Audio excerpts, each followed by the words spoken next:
everyone. In today's session, we'll be going over how to draft a good resume and the basic of job searching.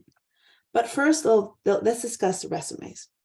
I do want to start off with a question, which goes, how much time does the average hiring manager spend reviewing an applicant's material? 6 seconds, 2 minutes, 6 minutes, or 12 minutes? I'm going to give you a little time. Yes, if you guessed 6 seconds, you're correct. On average, an employer looks at a resume for 6 to 7 seconds. However, the amount of time that an employer spends looking at a resume varies from company to company and organization to organization. Some employers may thoroughly scan a resume, while others may scan it only for a few seconds. The number of applicants for a particular position can also play a factor in this assessment. So what goes on a resume?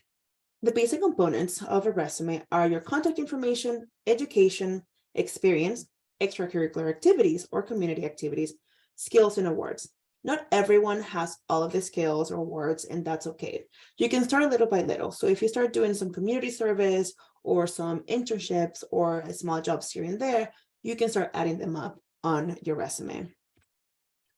So to ensure that your resume stands out to potential employers, a good resume should be easy to read and formatted correctly with no errors. It also should provide specific details about your skills and experiences and be ATS friendly, which we'll talk about in a little bit, and tailored to the job you're applying for. By following these guidelines, you can create a resume that effectively showcases your qualifications and increases your chances of getting hired. So what is ATS? ATS is an applicant tracking system. It is a software that helps manage recruitment and hiring needs electronically, which means that large companies that receive hundreds of applications at a time often use these systems. While smaller companies or nonprofits may have a person to read the resume. It depends on the employer, but regardless, it is important to include relevant keywords on your resume to increase your chances of getting an interview. By matching your resume to the specific job requirements, you can improve your chances of standing out to employers and whether or not ATS is used. So how do I put everything together and what is the right length or font size? So when crafting your resume, consider the length, font type, font size, color, and consistency. If you have fewer than 10 years of experience, limit your resume to 1 page.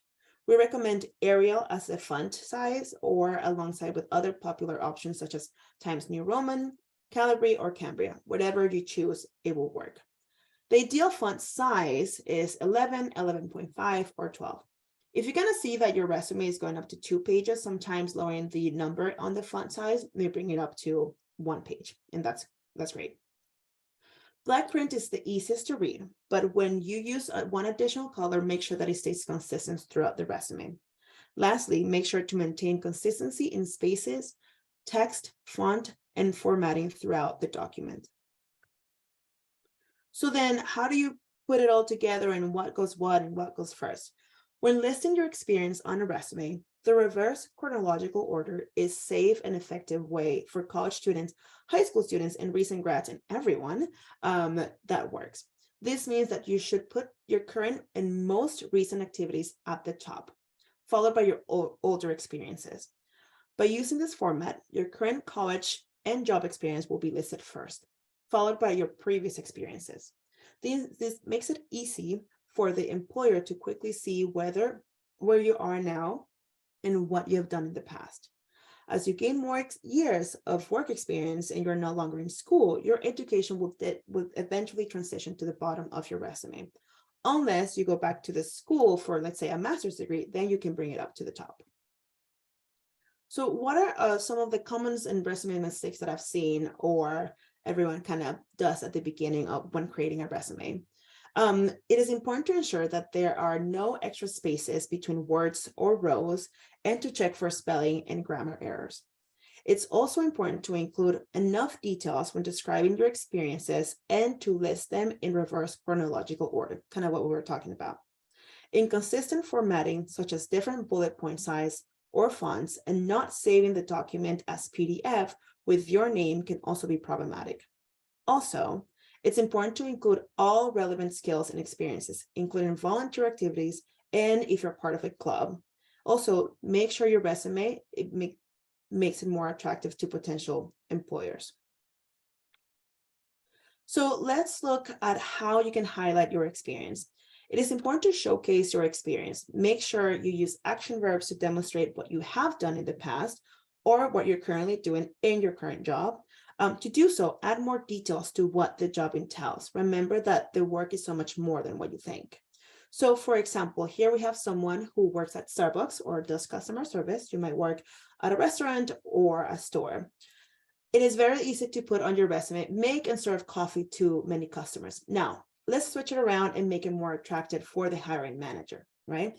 You can say something like, provide excellent customer service by preparing and selling coffee based on customer needs, which you do that if you serve coffee.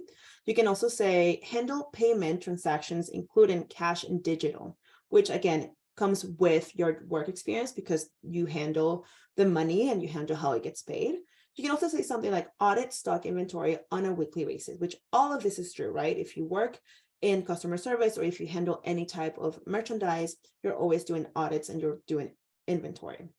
So the marketing your experience differently draws the hiring manager to your resume. You want to stand out from other resumes by adding this presentation, but also by adding more details to the experience that you have done in the past. Now, let's look at another one. Let's say you coach a team in elementary school. So instead of saying, I coach a team of elementary school students in a soccer club, let's try provide instructions and demonstrate tactical aspects of the game, or develop training plan and workout schedule, which is true for all of it. Also, keep in mind that you're not using I statements. You're only using action verbs when you refer to your job and the experience that you have had, which is important to keep in mind.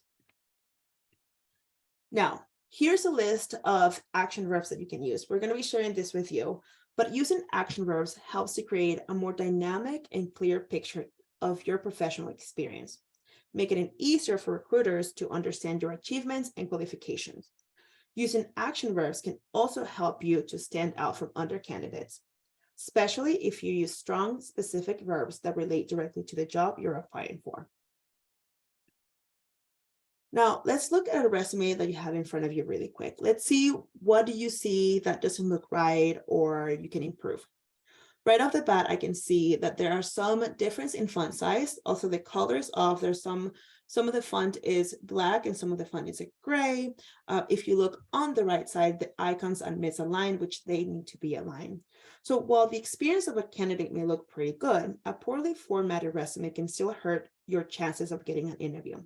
Inconsistencies such as misaligned icons, random font sizes, and inconsistent spacing can be distracting to potential employers, taking away from the focus on the actual content of the resume.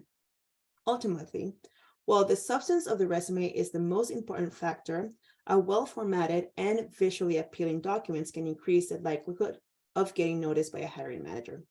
Typically, you don't need to provide a resume summary, but there might be some exceptions, and it also depends on the job.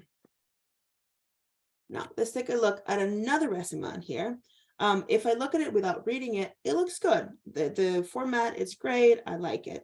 However, if I do look closer, this student, Jennifer Lopez, they don't really need a summary. They can add their school on there because remember, you have to add what you're currently doing right now. So if you're in school, you can add your school. If you look at the experience on here, for example, Jennifer works at Ike's Sandwich. They started in June 2021, and they're currently working at Ike's. However, if we look at the other one, they worked at a center, right, leadership center, and they put that they started September 2022. However, we don't know if Jennifer left the job or if they're still working in the center. So it's important to put, if you left your job, it's important to put the month and the year you left. Or if you're currently still working there, you could put present on current. Then the next job, the marketing matters, they put that they started in December 2021 and they're currently working in the job. So see how the first job and the third job, they should go one after the other because they have two jobs, and that's okay. Another thing is that For one, she has present, and for one, she has current. Again, it is important to keep consistent on the wording. So you either use present or current, not both. And one other thing is to improve, of course, is the font. They're different. The size, some of them are different, some of them are a different color. And of course, in this case, Jennifer's still in school, and that's why her education should be going to the very top. Now, let's watch a video on what a resume includes and why it's important.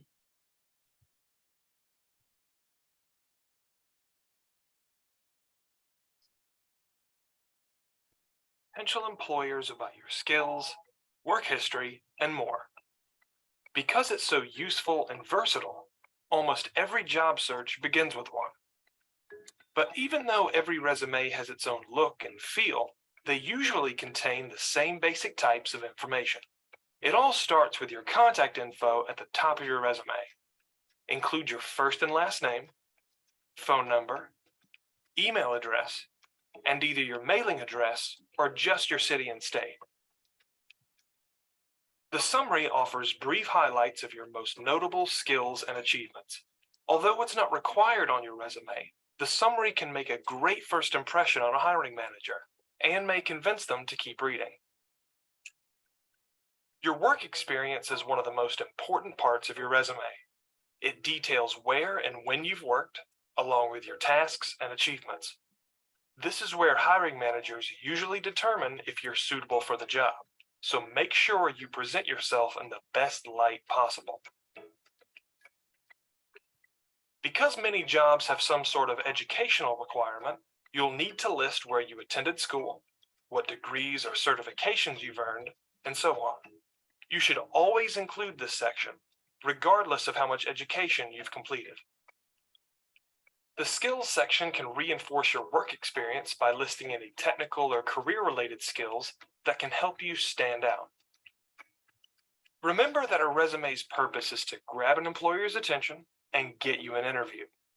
That means every aspect of your resume should be clear, concise, and relevant to the job you're pursuing. Creating a quality resume takes time and effort, but once it's ready, you'll be much better prepared for the job search. Great. Now that we took a look at your resume and what you have to put on your resume, let's look at now finding a job and what you have to do to find a job. So when looking for a job, it's important to determine what your ideal position would be, as well as what other good positions might look like. Once you have a clear idea of what you're looking for, it's essential to make sure that your application materials, including your resume, cover letter, LinkedIn profile, and email communication, are of high quality. Since you'll be competing with many other applicants, it's important to get organized and track all of your application outcomes in a document. Consistency and frequency are key, so applying to jobs within a few days of them being posted and building in a regular job application time to your weekly schedule can help you stay on track and increase your chances of getting hired.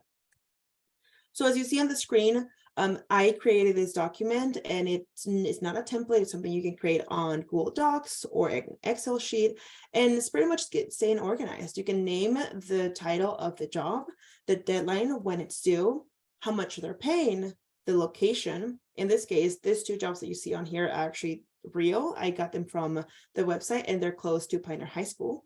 The link of the job description and where you can apply, the requirements. They need a cover letter, a resume, or work samples, or a letter from your teacher or someone that worked for you in the past, and the status of the job. In this case, let's say that you have applied for one of these jobs, you can put applied. If you continue on to the first interview, then you can put on there, moved on to the first interview. So again, if this is more, if you are looking to apply to multiple jobs, this is a way to stay organized. Then know where to look. When searching for jobs, it's important to utilize both major job search websites and industry-specific sites that may be more relevant to your location or field.